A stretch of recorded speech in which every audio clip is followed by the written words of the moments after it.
Okay, today I'm reviewing the Mattel Hammond Collection Delta.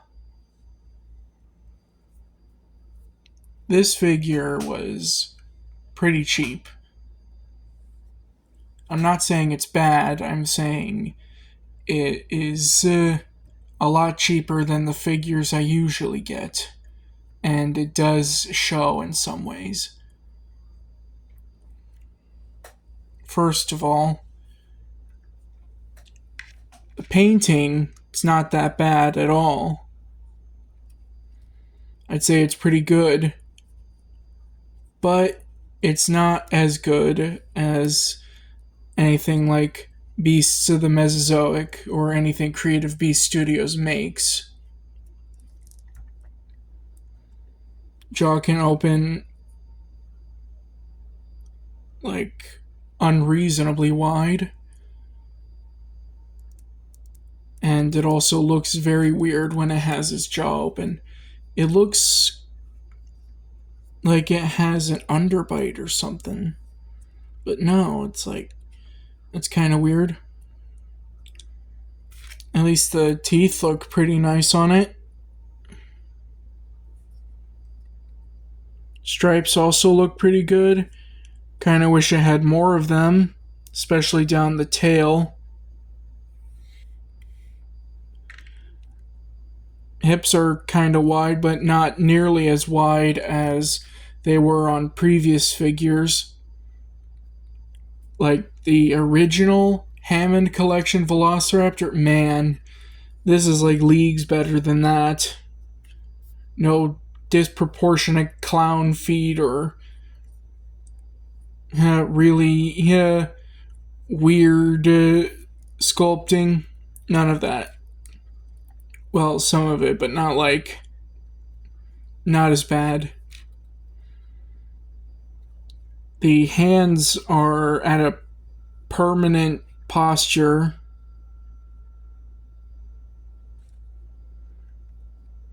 At least they painted the hand claws, unlike the Hammond Collection Pyroraptor.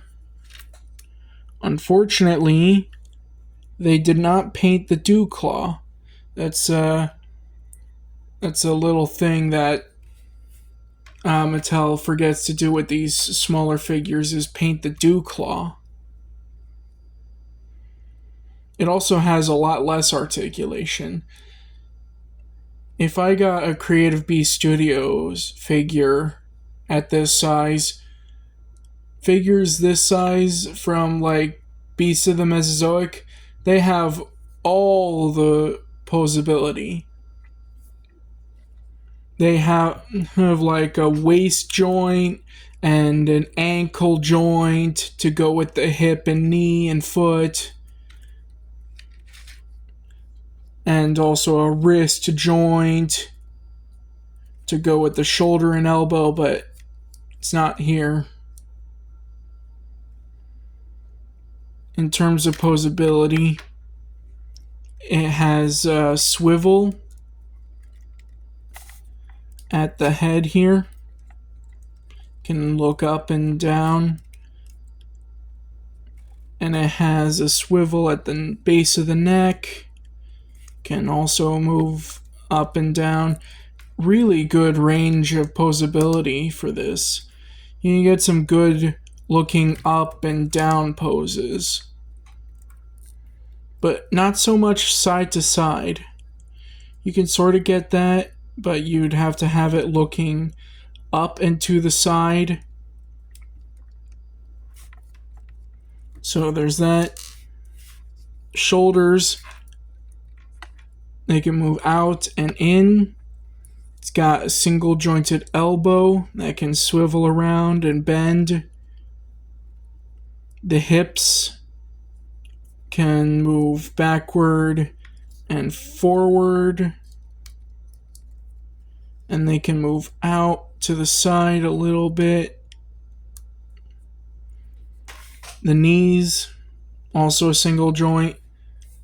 They can extend about that far. There we go. about that far. Then bend like a little bit more than 90 degrees, but I think that's more of the angle of the joint. Then the foot can do that and go up and pivot a little.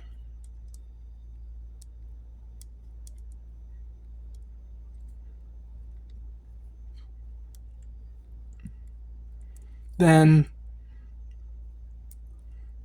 we have the tail, which is on a joint here that goes all the way around, and the rest of it is bendy wire.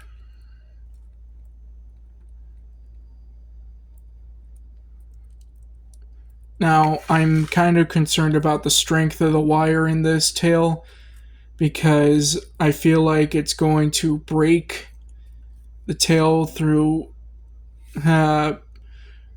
use and wear and tear.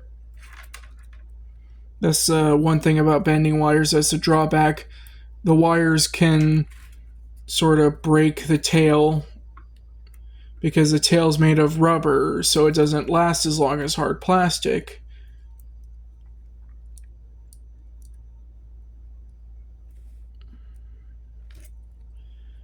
Now, another gripe I have with this figure is the glass eyes, because I can barely see the eyes at all.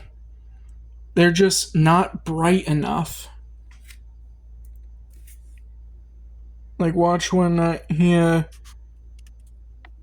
I go to 2 times, you can barely see that. I mean, you can see it better because I'm in a well-lit room, but, you know, you don't always have big lights beaming down on the head like this when you're putting it up on a shelf.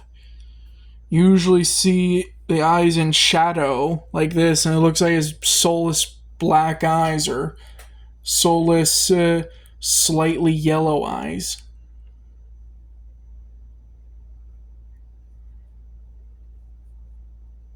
You can't really see the vibrancy of the eyes that much from most angles. Like, I can get it here, but, you know, it's hard.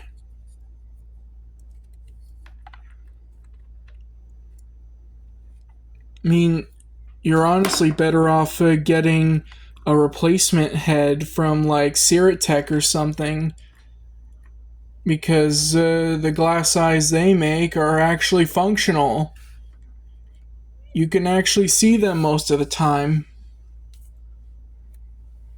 I don't know what it is with Mattel and the Hammond collection and, like, shafting their smaller figures. First, there was, like, the Dimetrodon with an inaccurate head sculpt. Not inaccurate to real life, which it is, but, like, inaccurate to the movie.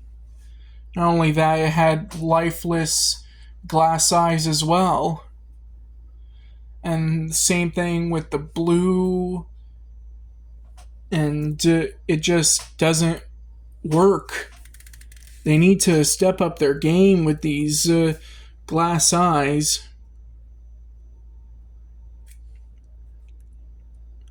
But anyway, this figure was pretty cheap. I think it was like $14. $14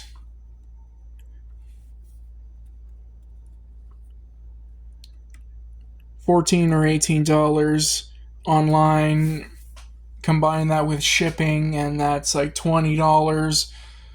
Though I think it'd be more expensive now due to the tariffs, but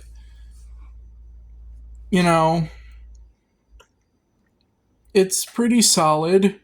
I'd recommend this to someone who's a fan of like Jurassic World films and likes these raptor designs. It's not 1-to-1, it's not, but it's a good budget option. I give this raptor figure a I'd say a 7 out of 10. That might seem a little low, but I think it's because I got spoiled with good figures, like amazing figures, well above average. I think it's because of that. I think to a person who isn't used to that, they'd put this at a higher rating. I just want to see like a really good Raptor figure that has a lot more detail and actually functional glass eyes that you can see well through any angle. But anyway, that's my review. Bye.